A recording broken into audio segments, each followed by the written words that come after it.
Il-Partit Nazzjonalista permezz tas-Segretarju Ġenerali Michael Piccinino preżenta kawża fil-qorti sabiex il-PBS ma jkomplix inaqqar id-dritt tal-poplu Malti Wawċi li jirċievi l-informazzjoni kollha u vera kif jixraq f'demokrazija.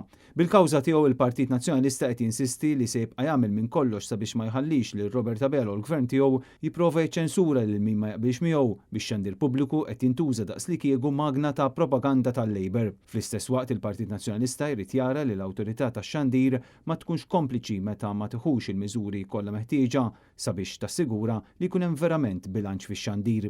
Jikkummenta Michael Piccinino, Segretarju Ġenerali tal-Partit Nazzjonalista. Mhuwiex aċċettabbli li l-PBS jibqa' jiċċensura kull vuċi illi ma tkunx taqbel ma dik tal-Gvern Laburista. Laqqas huwa aċċettabbli illi l-awtorità tax-xandir tkun kompliċi mal-PBS meta tonqos illi tieħu miżuri kollha meħtieġa biex tassigura li jkun hemm verament bilanċ fix-xandir. Għalhekk il-Partit Nazzjonalista llum ħal-mezzi kollha meħtieġa inkluż fil-qorti allura sabiex nassiguraw illi il-poplu ikollu d-dritt tiegħu mħares illi verament jirċievi l-informazzjoni kollha meħtieġa kif jixraq f'demokrazija vera. Il-kawża ġiet iffirmata mill-avukati Paul Borċ Olivier u Francis Zamid Dimek.